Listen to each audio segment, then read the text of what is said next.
Vivian was known throughout the entertainment industry as a scheming woman. Now, she was co-starring in a divorce reality show with her ex-husband, Julian, the acclaimed actor. The entire internet was waiting to witness the spectacle of this devoted admirer making a fool of herself. As the live broadcast began, the other three couples were locked in what could only be described as divorce battlegrounds, their conflicts erupting into chaotic scenes. Vivian, however, seemed to have thrown in the towel before the game even started. She spent most of her days sleeping. Meanwhile, Julian was the picture of domesticity, diligently doing laundry, cooking meals, and even preparing her foot bath with meticulous care. Then, one night, the unthinkable happened. A camera in Vivian's room was left recording, its microphone inadvertently active. From within the room, Julian's deep, resonant voice drifted out, clear as a bell. "Little darling, I haven't kissed you enough yet." Netizens collectively lost their minds. Wait a minute, is this some elaborate trap? Are we the dogs being lured into a kill zone here? Everyone in the entertainment circle knew Vivian had been head over heels for Julian for 3 long years. Even their wedding announcement had been a one-woman show. Vivian's enthusiastic post met with complete silence from Julian's official channels. The photo she'd shared showed her hand gripping a man's finely sculpted hand, a dazzling diamond ring catching the light. "A forced melon may be sweet after all," she'd captioned it, with a touch of defiant humor. Julian's devoted female fans had zoomed in, scrutinized, and finally, with the help of a tiny, almost imperceptible mole, confirmed it was indeed his hand. Vivian's caption had felt like a deliberate jab, twisting a knife in their already wounded hearts. No one quite understood how Vivian had managed such an improbable feat after all. Julian was Julian Sterling, the untouchable triple award-winning actor, a veritable deity in the industry. And Vivian? She was Vivian Hayes, the queen of B-grade dramas, known for her roles in tawdry web series. Her reputation was already shaky at best, and that single wedding announcement post had turned her into public enemy number 1. Gold-digging leech, calculating social climber, the hateful labels had rained down on her like a storm. But Vivian hadn't cared. Julian's cool aloofness, that air of detached, almost monastic composure, had always been her weakness. It was an inexplicable allure, a magnetism she couldn't resist. In her infatuated mind, she was willing to endure anything for this one-sided love. Even after they were married, Julian remained publicly silent about their union. To any casual observer, his avoidance, his almost palpable distaste, was glaringly obvious. Vivian was left to play the role of a lone clown in a spotlight, desperately trying to showcase their life, their relationship to the world, while he remained in the shadows. Industry insiders whispered that Vivian must have cast some kind of love spell on Julian. Yet, their marriage lasted a mere 18 months. When her agent, Linda, heard the news of their impending divorce, she had an idea. "Vivian," Linda had said, her voice brisk and businesslike, "there's a divorce reality show coming up. You've been with Julian for ages, and frankly, you haven't leveraged any of his fame. All you've gotten is backlash. Before you two finalize the paperwork, jump on this show." One last, big publicity push. Vivian had to admit, it made a cold, hard kind of sense. When Linda approached Julian to discuss the show, she was surprised by his swift agreement. But there was a catch. He insisted Vivian sign the divorce papers first. Vivian's temples throbbed with indignation. Did he think she was going to back out at the last minute? Furious, she scrawled her signature with aggressive strokes, then promptly mailed the divorce papers to him. With that act, a strange sense of relief washed over her.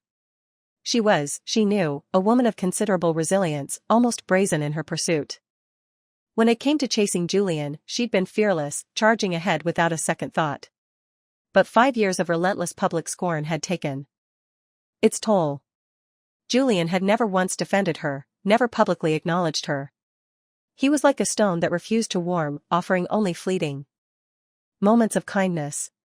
And she, pathetically, had clung to those crumbs of affection, plastering on a cheerful facade and begging for more. No more, she decided. No more of this.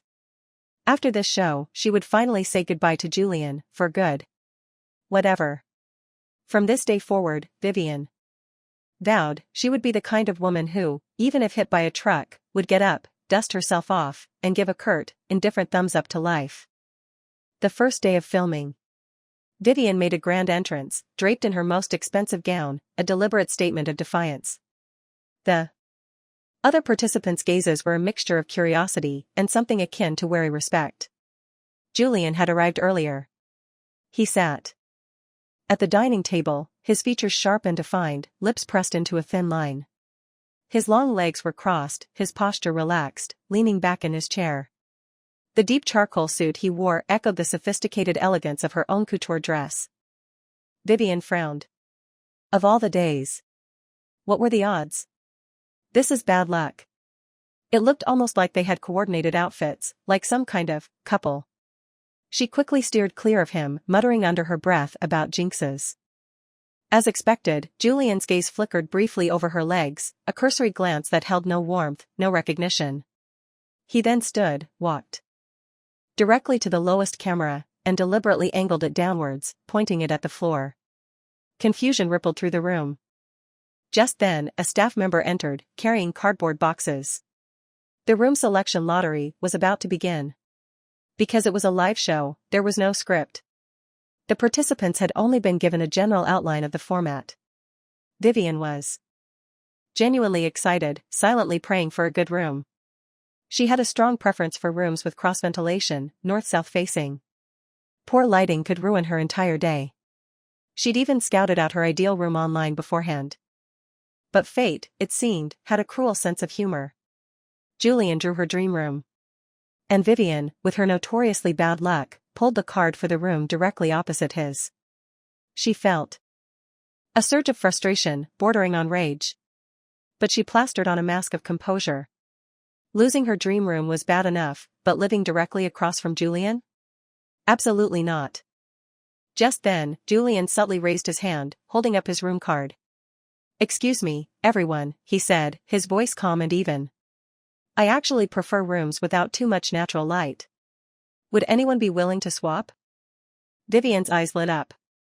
Ignoring the fact that she might still end up directly opposite Julian, she immediately spoke up. "Me." Julian's expression remained impassive when he saw it was her.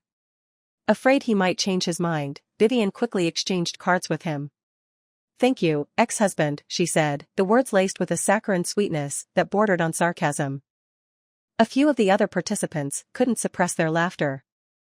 After the room selection, the staff informed them that they had an hour and a half for a lunch break, during which the live stream would be temporarily paused. They were to reconvene after lunch. Vivian sauntered into her assigned room, feeling a strange mix of relief and unease. She pulled back the curtains. Outside, a panorama of tranquil fields stretched out to meet rolling hills in the distance. It was a vista she'd never witnessed before, a landscape of serene beauty. She had often longed to escape to such a peaceful place with Julian, envisioned them spending a quiet holiday amidst such scenery. But he was always too busy, his schedule perpetually packed. Even during their rare moments of amicable interaction, he had never once agreed to her requests. And now, here they were, in this idyllic setting, but as ex-spouses. It was almost tragically ironic. Ugh, this is irritating. Why was she still thinking about Julian? Her eyes began to sting with unshed tears. She turned abruptly, discreetly wiping them away. But Julian was right there, standing behind her. He'd startled her badly. "Seriously, do you not know how to knock?" she snapped, her voice sharper than she intended. Julian leaned against the doorframe, loosening his tie. "Were you crying?" Vivian retorted with a bitter edge, "Yes, just widowed, feeling a little blue." Julian moved closer, and Vivian instinctively backed away until her spine pressed against the cool glass of the floor-to-ceiling window. His hand, warm and firm, settled on her thigh. It felt like he was measuring something. "Vivian," he said, his voice low and serious. "When we swapped room cards earlier, I forgot to mention my condition." "Condition?" Vivian echoed, wary. "This afternoon," Julian continued, his gaze fixed on hers, "change out of that dress." Vivian stared at him, bewildered. "I know this is your favorite room," Julian added, a hint of steel entering his voice. "If you don't agree, our deal is off. Consider it cancelled." Predictably, Julian was reverting to his usual controlling habits. He always had to dictate her choices, micromanaging every aspect of her life. Her wardrobe was filled with dramatic, statement gowns, but Julian had consistently disapproved of anything he deemed too revealing. If a dress was cut too daringly, he would dispatch it to his personal designer for minor alterations, which usually meant taming the neckline or adding extra fabric. She'd once naively interpreted this as a sign of affection, a possessive protectiveness born of love. Only later did she realize he was probably just worried about public perception, about being associated with someone he considered uncouth. A sudden, chilling realization dawned on Vivian. That little adjustment Julian had made to the camera earlier. Could it be because he was worried about his ex-wife's wardrobe malfunction on national television? Was he concerned about her embarrassing him on the show? "Do I really embarrass you that much, Julian?" Vivian asked, her voice flat, devoid of emotion. "Is having me as an ex-wife such a source of shame?" She continued, her voice gaining strength. "Women dress for themselves, not for the male gaze. It's about my own pleasure, my own expression." Julian rubbed his temples, a gesture of weary exasperation. "Vivian, let's not argue," he sighed. "I don't think there's anything wrong with a woman expressing her beauty." He paused, then continued, his tone shifting slightly, becoming almost concerned. "But this is a public show, Vivian. There are cameras everywhere. You're often careless. You don't always think about these things. If an unflattering angle gets captured, if someone malicious saves a screenshot and puts it online, it won't be good for you." Vivian processed his words, turning them over in her mind. Was he actually trying to say he was worried about her? Was he genuinely concerned for her well-being? It was so out of character, so jarring. She couldn't quite decipher if she was being cynical and projecting her own insecurities onto him, or if she had actually, finally, glimpsed a flicker of his true intentions. "So, are you going to change?" Julian pressed, his gaze unwavering. Vivian considered his words again. There was a strange logic to what he was saying. That camera angle, it was rather precarious. "Fine," she conceded, her voice grudging. "Anyway, we're going camping this afternoon, aren't we? I can't exactly hike in a gown." "Then get changed," Julian said, the command still present, but softened slightly. "I'll wait outside." As Julian turned to leave, he paused at the doorway. "Vivian," he said, his voice tinged with an unexpected edge. "I received the divorce papers." He turned back to face her, his expression unreadable. "I must say, I'm impressed. I didn't realize you were capable of such efficiency. Signed them rather quickly, didn't you?" The tone was laced with a subtle sarcasm that ignited Vivian's temper. As if he hadn't practically forced her to sign them first. "Well, naturally, I aim to match your pace, Mr. Sterling," she retorted, her voice dripping with faux politeness. "You, after all, are known for your speed. In all things, it seems." She deliberately emphasized the last phrase, a double entendre hanging heavy in the air. She felt a smug satisfaction, thinking she'd scored a point. But then Julian spoke again, and her smugness evaporated. "Indeed," he murmured, a hint of amusement in his voice. "Otherwise, you wouldn't always end up with a hoarse voice." Vivian's head snapped up, her eyes darting frantically to the camera in the corner of the room. She breathed a sigh of relief when she confirmed it was still switched off. "We're filming a show here, Julian," she hissed, her voice low and urgent. "Watch what you say. Have you considered the possibility that the mic could be on? We're divorced now, remember? Don't go around making suggestive remarks, or I'll accuse you of sexual harassment." Julian turned back, his face a mask of cool indifference. "Perhaps you should be more concerned about camera angles than microphones," he said, his tone dismissive. "And by the way, when did we get divorced?" Vivian froze. "Wait, what? What are you talking about?" "You were too cowardly to discuss this with me directly, so you sent your agent as a go-between?" Julian continued, closing the door behind him with a soft click. "You signed the papers and sent them straight to me. Isn't that essentially forcing my hand?" "Hold on," Vivian interrupted, raising a hand in a gesture of bewildered confusion. "Something's not adding up. Explain yourself. Isn't it true that you said if I wanted to be on this show, I had to sign the divorce papers first, she pressed, her voice laced with disbelief. Julian's brow furrowed slightly. I never said anything of the sort. Nor do I have the time for such petty games. Linda approached me directly, divorce papers already signed by you in hand.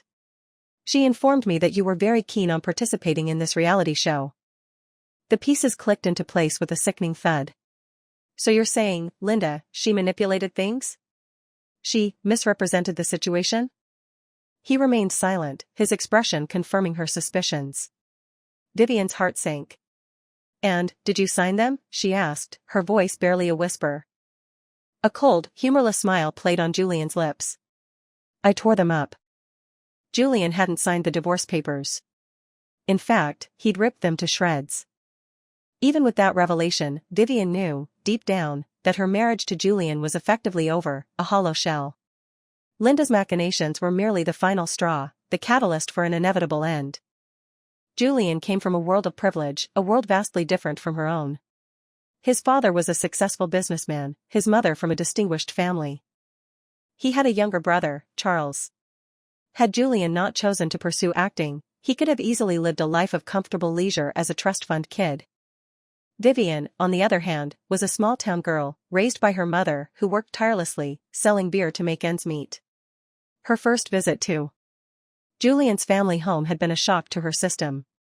She'd never seen a house so vast, so opulent, filled with so many staff. During the tour, she'd accidentally smudged a rare, leather-bound book in Julian's room. She'd offered to replace it, but inquiries with book dealers revealed it was a first edition, an irreplaceable artifact worth tens of thousands of dollars. It was a stark reminder of the chasm between their worlds. Julian's father remained distant and reserved, but his mother was a woman of genuine warmth and grace. Shortly after their first meeting, she'd sent a gift back with Julian for Vivian, a breathtaking diamond necklace, worth a fortune, its brilliance almost blinding. Mrs. Sterling had instructed Julian to tell Vivian it was a gift for his future daughter-in-law, and that both she and Mr. Sterling were very fond of her. Vivian had been overwhelmed with gratitude and a sense of acceptance she hadn't anticipated. She'd treasured the necklace, kept it carefully stored away, too precious to wear. Yet, after that initial visit, Vivian had never been invited back to the Sterling family estate. Every holiday, every special occasion, when Vivian would tentatively suggest visiting his parents, Julian would deflect, change the subject, or simply bring her mother to their apartment, effectively cutting off any further discussion. Slowly, painfully, she'd understood. He didn't want her there. Snapping back to the present, Vivian, armed with a large parasol, began setting up for the afternoon's activities with focused energy. Sophia, from Couple B, joined her, preparing skewers for grilling. Sophia was a highly respected director in the industry, her shelves laden with awards, a testament to her talent. But since the morning's introductions, Vivian hadn't seen her crack a smile. Her ex-husband, Charles, was also a director, though less successful, his recent projects all box office flops. Vivian had heard whispers that their growing professional disparity had contributed to the breakdown of their marriage. Vivian noticed Sophia's distracted air, her gaze drifting repeatedly towards Charles as she marinated the meat. Vivian grinned, nudging Sophia playfully. Sophia, darling, your eyes are practically throwing sparks over there. Sophia blushed, a faint smile touching her lips. Charles, too, kept glancing their way. It was obvious, a reconciliation was brewing. Adopting the role of benevolent matchmaker, Vivian called out to Charles to come and help her assemble the parasol. Proximity, she reasoned, was key. Closer proximity, easier conversation. To her surprise, Julian followed Charles over. Seeing him, Vivian abruptly abandoned her task, plopping down next to Sophia, adopting a pose of deliberate nonchalance. Afternoon, ex-husband, she greeted him, her tone sugary sweet. Instead of ignoring her, Julian picked up the abandoned parasol, resuming the assembly with practiced ease. His knots were swift and secure, his long fingers moving with a deftness that belied his privileged background. In moments, he'd finished the job. It was always the same. Despite his upbringing, Julian seemed capable of anything, a bewildering mix of aristocratic polish and unexpected practicality. These moments of quiet competence always made Vivian feel a strange pang of Admiration? No, infatuation. Snap out of it, Vivian. She mentally scolded herself. No more romanticizing. Just as she was about to deliver a barbed comment, intending to provoke him, Charles spoke, his voice hesitant. Sophia, long time no see. Charles's voice was quiet, barely audible above the ambient noise, intended only for their ears. The cameras, thankfully, were focused elsewhere. Vivian anticipated a tender, long-awaited reunion, a moment of gentle reconciliation. But she was sorely mistaken. It's been too long, Charles continued, his voice turning sharp, laced with resentment. And you're still as useless as you were when I met you. Look at this marinade, so much chili pepper. Did you even consider the other guests? You're so selfish, always desperate to show off, to be the center of attention. What else are you good for? You actually think you're successful, don't you? You're still just a nobody, a pathetic woman desperate for my approval. The venom in his words was like poison darts, each syllable piercing the fragile hope in the air. Sophia froze, the light in her eyes dimming, replaced by a look of stunned disbelief. Her wounded expression wrenched at Vivian's heart. She'd clearly been hoping for a fresh start, a chance at forgiveness. Instead, she was confronted with the ugliness of a man she'd once loved, stripped bare and laid out for all to see. Charles's words were blades, cutting deep. Something snapped within Vivian. Fury surged through her veins. She strode purposefully towards Charles, confronting him directly. Excuse me? Is that Director Charles the First here? Forgive my nearsightedness, I almost mistook you for some kind of vermin. She continued, her voice rising, fueled by righteous anger. Everyone has different tastes, of course, but I have faith in Sophia's culinary skills. You, on the other hand, you're so picky, so critical. You must have a real taste for garbage, Charles. Otherwise, why is your mouth so full of it? I overheard a bit of your rant. You seem awfully bothered by Sophia's success. Maybe because you're a talentless hack who can't win an award to save his life.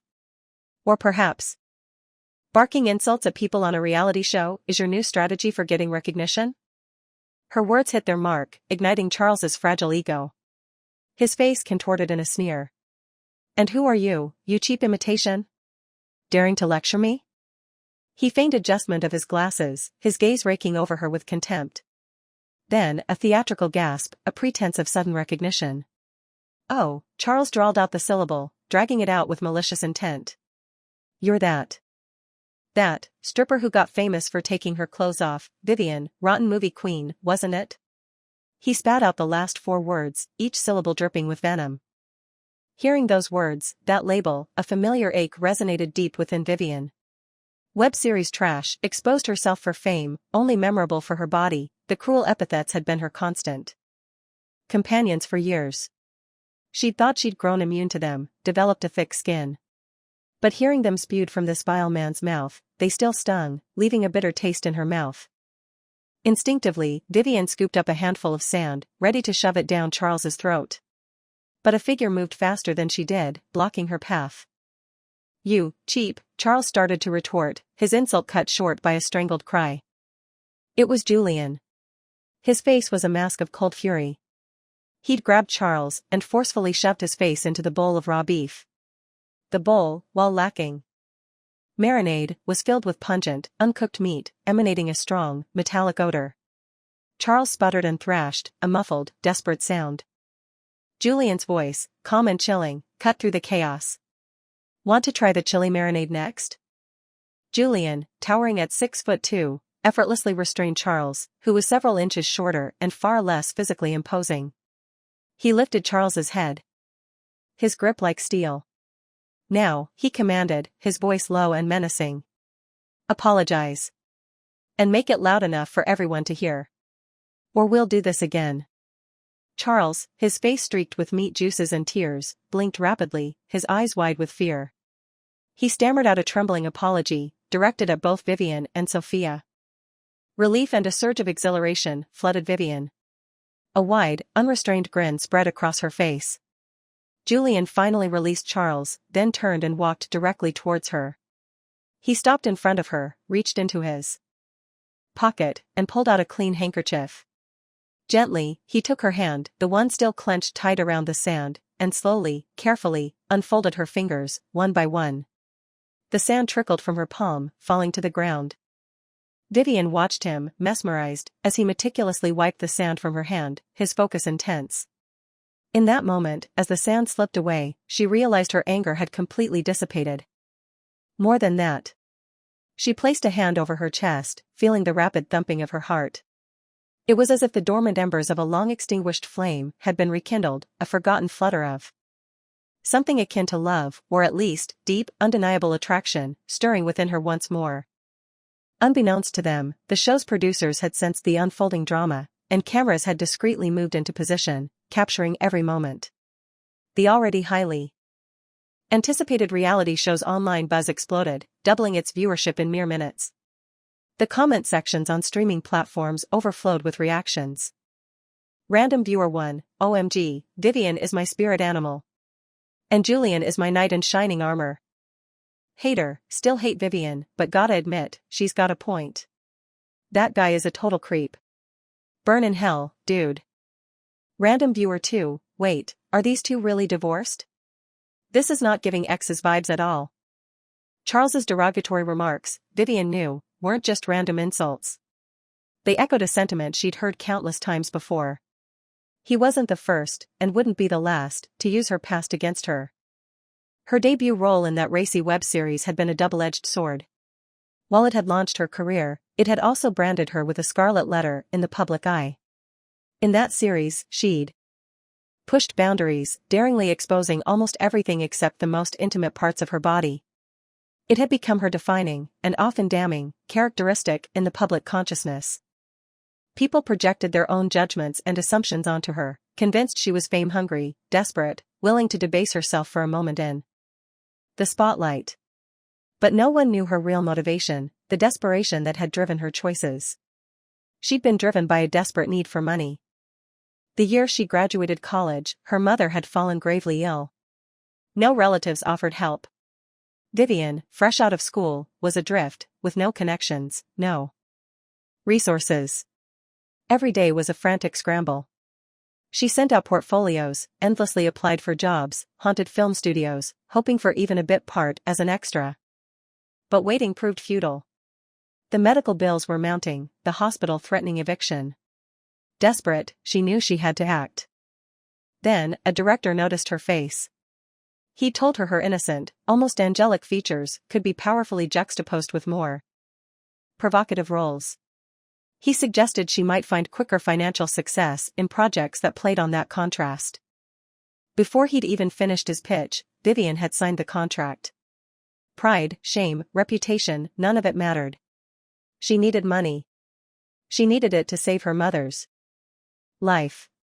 And she was willing to do whatever it took, as long as it was legal and didn't involve harming anyone else. She would endure the judgment, the whispers, the scorn. For her, those revealing scenes were just that, scenes. She'd earned her money honestly, with her own effort, without stealing, cheating, or selling her soul. Was it wrong? She didn't think so. Once she'd raised enough for her mother's surgery, she'd vowed to never take another role like that again. But the damage was done. She'd already compromised her reputation, preemptively sabotaged her acting career. And with no critically acclaimed projects to redeem her, those crude labels, those lewd assumptions, continued to cling to her, a suffocating shroud. Everywhere she turned, the whispers followed, the leering gazes, the crude remarks. It was as if in this world of carefully constructed facades, she was the only one exposed, vulnerable, stripped bare. Then came her marriage to Julian, a public spectacle that only deepened the abyss, pushing her reputation to new depths of infamy. It was, in every sense, an epic, career-ending implosion. As evening descended, casting long shadows across the outdoor set, everyone gathered around the grill, a tacit agreement to leave the afternoon's drama unspoken. It was time for the blind box question game. As they ate, laughing and chatting, each participant reached into the box, drawing a question. The rules were simple: the question drawn by one participant would be answered truthfully by their partner. It was, perhaps, the show's attempt to inject some warmth, some genuine connection, into the strained dynamics of these fractured relationships. Vivian, munching on a grilled chicken wing, tried to sneak a peek at Julian's question card. Sensing her curiosity, he simply turned the card towards her. Can you still remember the other person's birthday? Vivian chuckled. Julian had drawn such a bland, utterly predictable question. Not only did she know his birthday, but she could probably recite his license plate numbers backwards. In contrast, her question seemed far more intriguing. When it was their turn, Vivian jumped in before Julian could even open his mouth. Question time, she announced, her voice bright. First encounter scenario. Do you remember our first meeting? Describe the scene. Julian reached out, his fingers brushing lightly against her cheek, wiping away a smear of sauce from the corner of her mouth. It was a frigid winter in Hengdian, he began, his voice softening, a hint of nostalgia creeping in. We were both huddled by the roadside, eating boxed lunches. He paused, his gaze fixed on some distant memory. The lunch cost 36 yuan. Mostly vegetables, with a single piece of meat, yellow croaker fish. You'd eat half, then feed the rest to the stray cats around the studio. His eyes softened further, a faint smile playing on his lips. Your hair was much longer then, cascading down your shoulders. You were wrapped in a military-style overcoat, looking like a charming little street urchin. His gaze was distant, lost in the past. It was clear, then, that she wasn't the only one who held on to these seemingly insignificant details. Back then, fresh off landing her first role, Vivian had received a partial advance payment, which she'd used to settle a portion of her mother's hospital bills. Having been consumed by the desperate need for money for so long, when the funds finally arrived, she was almost at a loss about what to do with the surplus. Eventually, she'd splurged on a boxed lunch from Hengdian, a small, symbolic indulgence she'd long denied herself. She'd been shocked by how mediocre it was. But she'd eaten every last grain of rice, every wilted vegetable, telling herself, remember this taste. This is the taste of being a working actor. One day, I'll be able to afford these every day, and try every single side dish on the menu. That was when Julian had appeared. One day, after she'd fed the stray cat, little Fatty, a man had stood behind her, holding an identical boxed lunch, asking if he could join her. And just like that, Julian had joined her impromptu roadside picnic.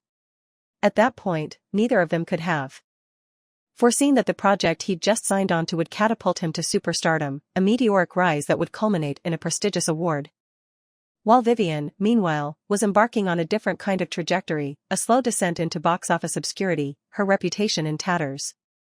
I knew, from the very first moment I saw Julian, that I was drawn to him. I'd secretly visited his film sets, just to watch him work. Julian was undeniably handsome, but it was more than that. He was hardworking, dedicated, completely absorbed in his craft. The more I witnessed his drive, his ambition, the more inadequate I felt whenever he asked me about my own projects. Later, when I heard Julian had won an award, I was genuinely thrilled, happier than anyone. But after that, our casual dinners became less frequent. He wasn't constantly based in Hengdian anymore. Beyond filming, his schedule was packed with promotional events and other shoots. Still, we made time for each other. No matter how busy he was, we'd always find a way to connect, even if fleetingly. Sometimes it was video games, other times skiing or surfing. Anything seemed fun, seemed brighter, when I was with him. Those were the moments Julian felt real, tangible, not the distant, unattainable figure I saw on screen. He was just Julian. And then my own web series started airing. There was no hiding it any longer. Earning that kind of money wasn't shameful, not in my eyes. But knowing that Julian, he knew about it, made me feel a pang of embarrassment, for the first time. But Julian didn't judge me the way the internet trolls did. He actually asked me why I'd taken those roles. I told him the truth, honestly. Julian listened, then gently stroked my hair, his voice soft. Vivian, he'd murmured, it must have been so hard, for so long. Something in his voice, in his simple words, broke through my defenses. The tears I'd been holding back for years finally spilled over. Julian gave me a large sum of money, insisting it was for my mother's continued treatment. He came with me to the hospital. Handled everything with quiet efficiency and care, until my mother was finally on the path to recovery. He encouraged me to be patient. To wait for the right opportunities, assuring me that a good script would eventually come along, a chance to prove myself again. I started to look towards the future with a glimmer of hope. I started to emulate his unwavering determination, bolstering my own spirits. I told Julian that from that day forward, he and my career were my joint #1 dreams. And in that moment, I finally acknowledged the truth I'd been skirting around. I was in love with Julian Sterling. Then, one day, Julian unexpectedly proposed. That night, slightly tipsy, Julian confessed that he deeply enjoyed being with me, that life without me would feel unsettled, incomplete. He didn't utter the words "I love you," not even once. It dawned on me then that it was the consistent, almost clandestine companionship, the sheer persistence of my presence in his life, that had led him to choose me. After all, who else in the industry would be so brazen, so relentlessly devoted to him? Despite the less-than-romantic proposal, I couldn't stop grinning. A forced melon might not be sweet, but it quenched thirst. Julian liked being with me, liked the feeling of me.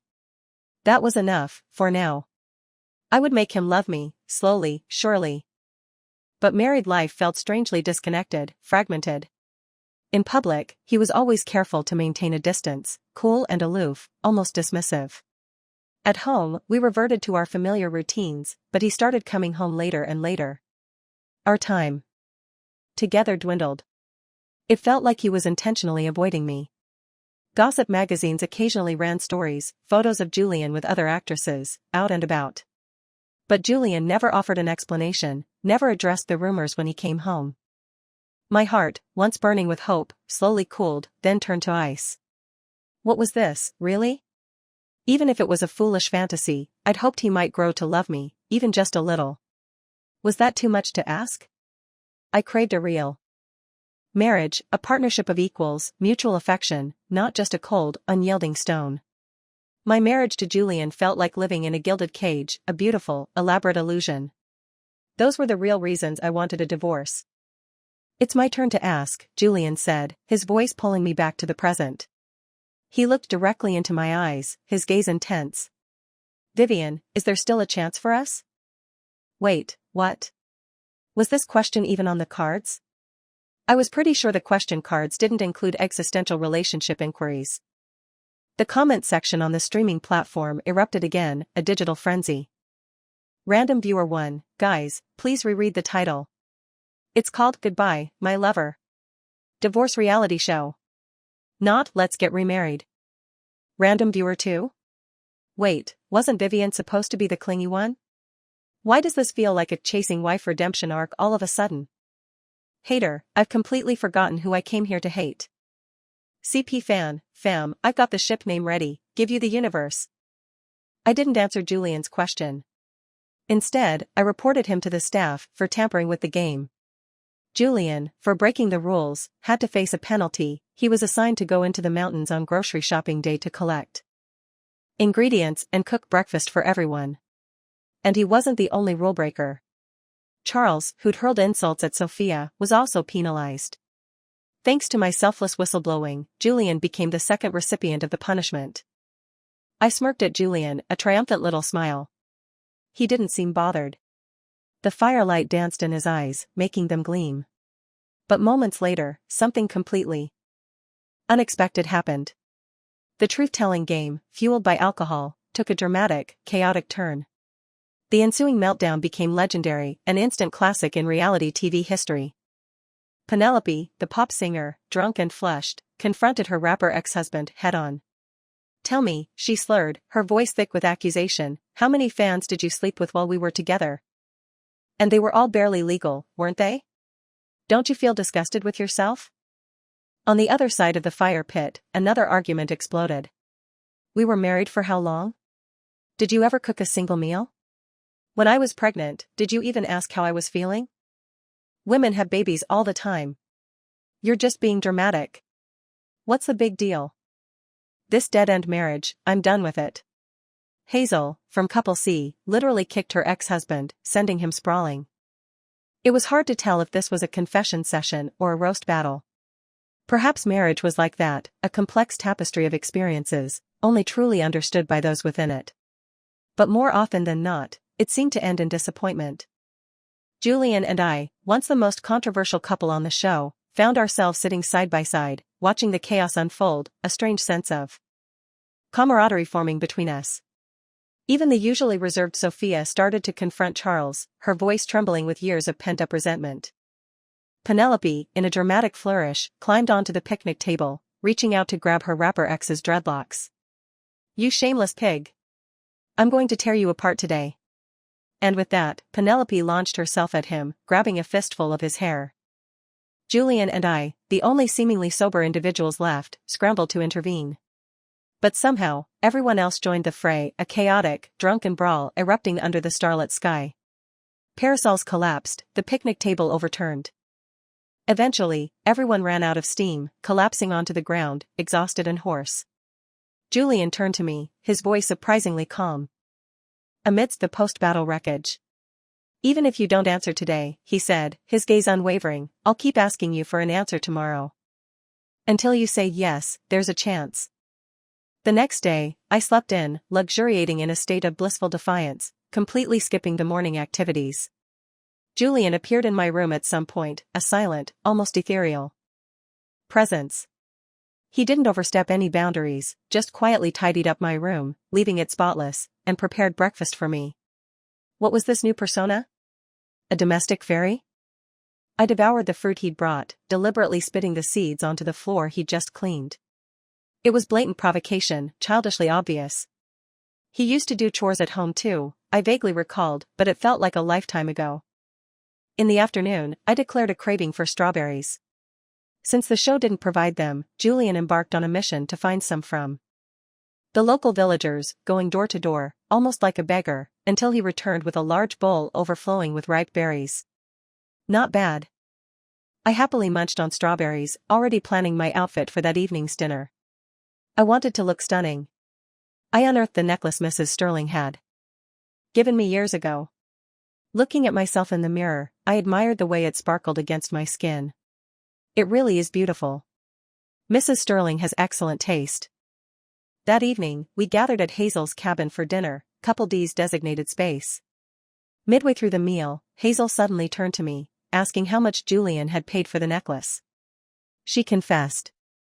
She'd initially admired it when she first saw it years ago.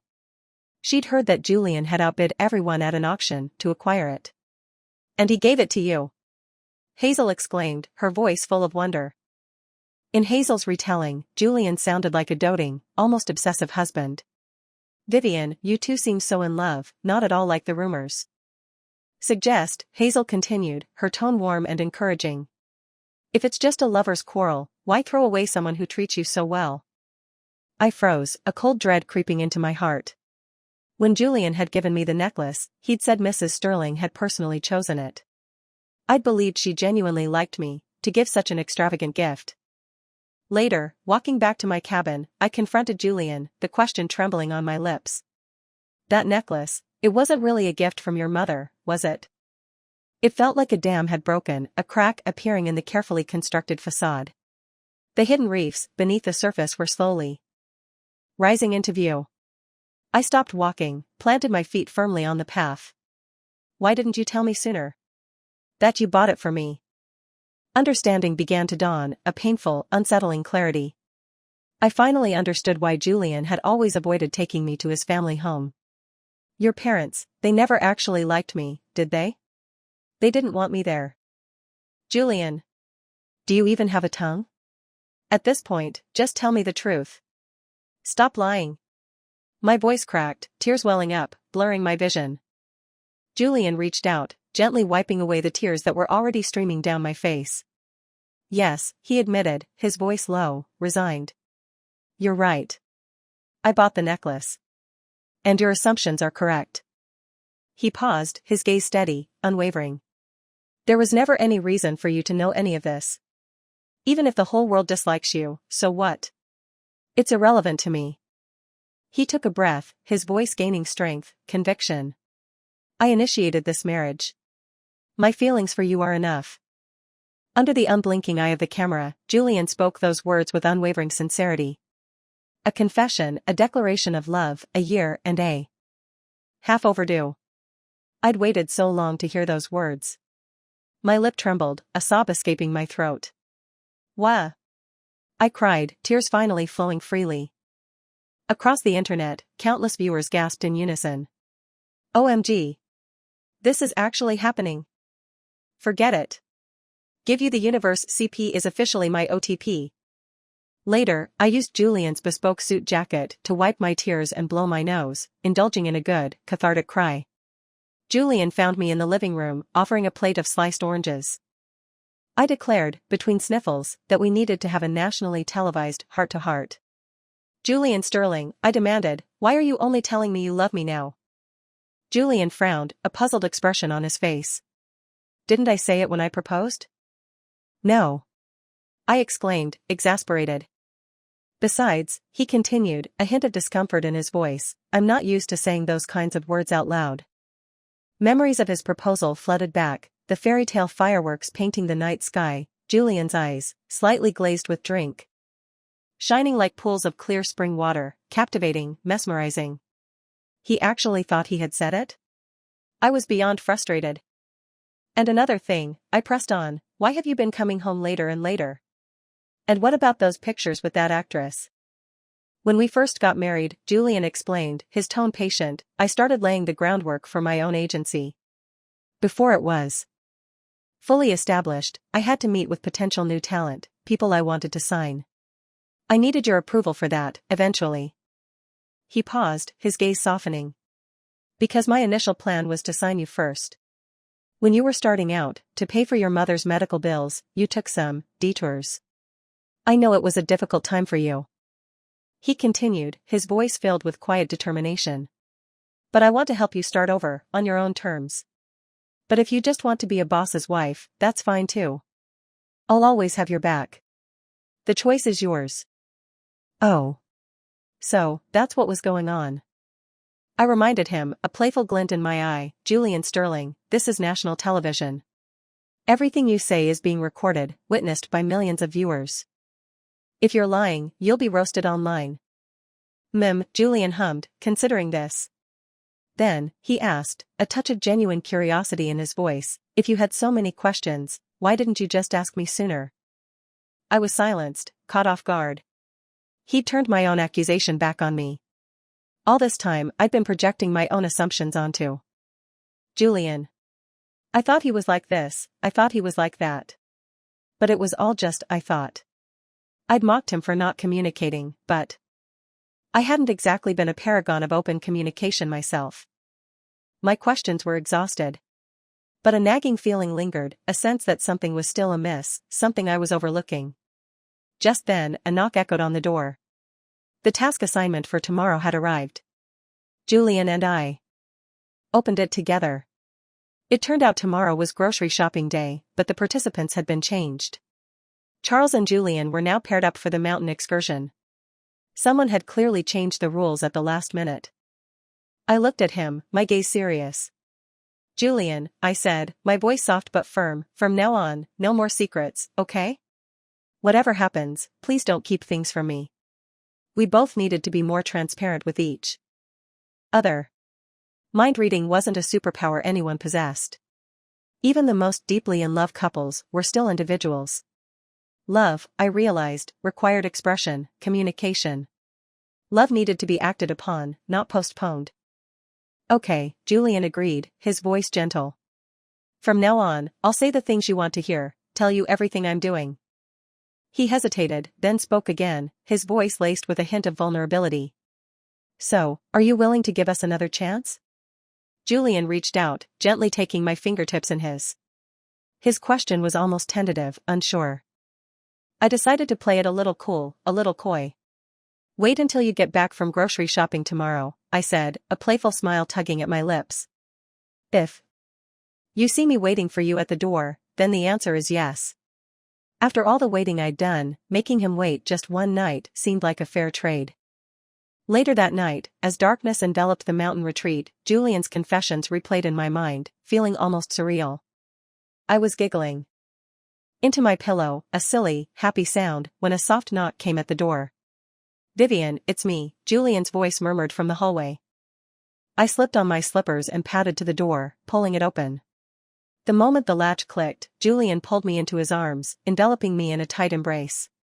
"Just hold me for a moment," he whispered, his voice husky. I wasn't sure what was going on, but I instinctively reached up, patting him gently on the back. A low chuckle rumbled in his chest. "These past 2 weeks, since you moved out, I haven't slept properly, not a single night. I missed you," he confessed, his voice barely audible. Then, his lips descended, his kiss warm, insistent, stealing my breath. It was a kiss that spoke of longing, of reconciliation, of a love rekindled. When we finally broke apart, breathless, Julian murmured against my lips, his voice low and possessive. "Little darling, I haven't kissed you enough yet." I slept soundly that night, a deep, peaceful sleep. When I woke, I immediately started getting ready, applying makeup with extra care, eager to be waiting for Julian at the door. I'd reapplied my lipstick 3 times already, but he still hadn't returned. The sun was blazing, the heat oppressive, making me restless, a knot of unease tightening in my stomach. Something's happened. Something bad. Someone's panicked cry shattered the morning calm. My heart lurched. I ran to the roadside, my gaze scanning the approaching figure. It was Charles, stumbling towards us, covered in blood, his face contorted with fear. Julian was nowhere in sight. I rushed towards Charles, demanding to know Julian's whereabouts. Because the grocery shopping trip was considered a minor side task, no camera crew had accompanied them. The main filming location remained at our cabins. Only Julian and Charles had gone. Besides, the mountain area had a large commercial zone. They weren't supposed to be foraging in the wilderness. They were just supposed to buy supplies at the market. It was supposed to be safe, routine. Nothing could possibly go wrong. Charles's stammered explanation sent a wave of icy dread through me. We got lost after we went into the mountains. We followed the map wrong. Julian, he fell. He fell into a hunting trap, a pit. You just left him there? Why didn't you call for help? Rage and terror warred within me, a primal fury rising. I wanted to tear him apart, limb from limb. I fell in too, Charles whimpered, his eyes darting nervously. Our phones, they broke when we fell. They're useless. Then how did you get out? I demanded, my voice trembling with fury. What's Julian's condition? Answer me. I stared him down, my gaze unwavering, demanding the truth. Charles avoided my eyes, his gaze skittering away, refusing to speak about Julian's condition.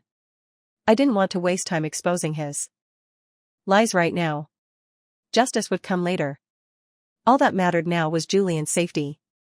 I hadn't even had a chance to tell him my answer yet. The show's crew and the mountain rescue team searched all afternoon, but there was no news, no sign of Julian.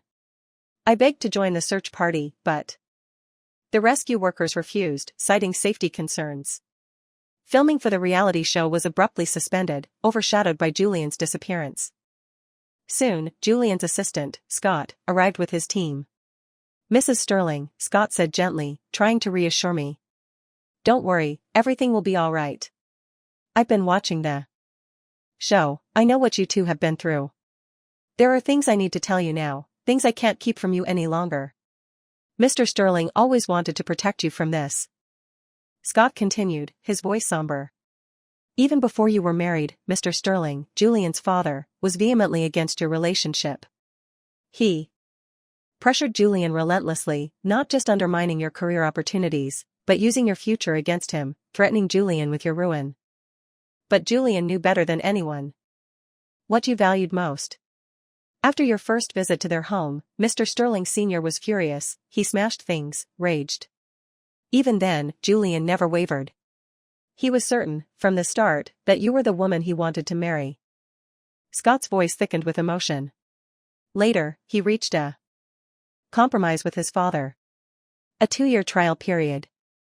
He had to prove that your marriage would bring commercial value to the Sterling family, that you, as a daughter-in-law, would be a worthwhile investment. And there was another non-negotiable condition. Julian had to publicly downplay your marriage, keep it low profile, avoid any high-profile displays of affection. If he wanted to marry you, those were the terms. Scott paused, letting the weight of his words sink in. On your wedding day, they had several media outlets lined up for the official announcement. But Mr. Sterling Sr. found out and had it all shut down. He said, until you proved your value, the Sterling family would never publicly acknowledge you as their daughter-in-law. Scott's voice softened, filled with a quiet admiration. Everything you've seen, everything he's done, he's been fighting for you, doing the best he could, within impossible constraints. I stood there, stunned, tears blurring my vision, my fists clenched tight. Julian had never told me any of this. The pressure, the relentless opposition he'd faced, the sacrifices he'd made to protect me, he'd carried it all alone, never letting me see the burden he bore. They found him. A staff member rushed towards us, breathlessly delivering the news. They found him.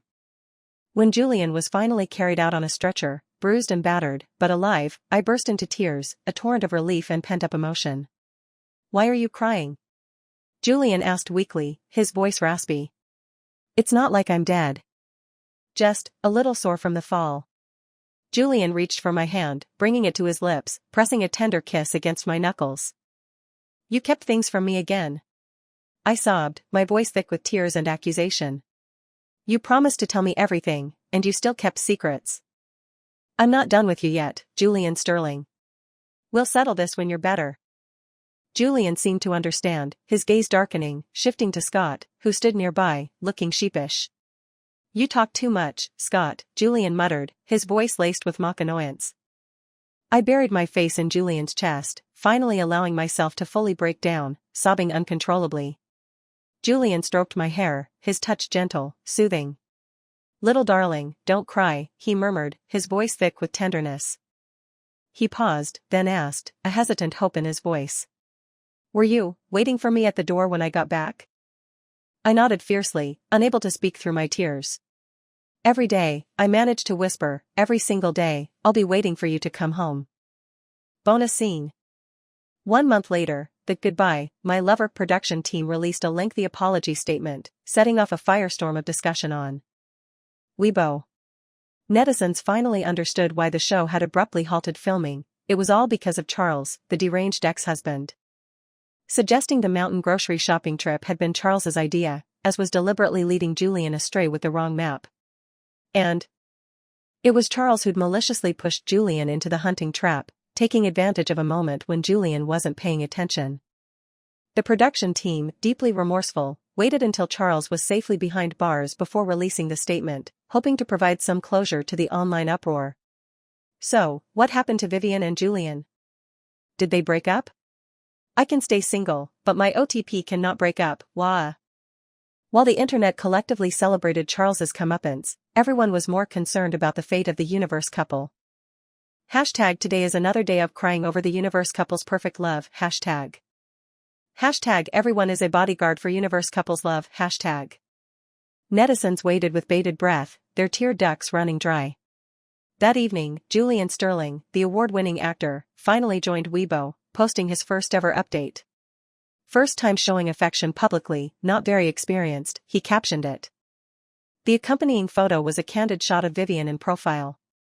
She was wearing comfy loungewear, script in hand, her hair adorned with a chaotic assortment of colorful clips, her brow furrowed in concentration as she wrestled with her lines. 5 minutes later, Vivian reposted Julian's Weibo update, adding her own caption and photo. Thanks for the invite, been busy with my new project, just taught this old man how to use Weibo. Her photo was a breathtaking landscape of endless fields stretching towards the horizon, the very vista she'd always dreamed of. Vivian, wearing a straw hat, glanced back over her shoulder, a radiant smile gracing her lips, utterly captivating.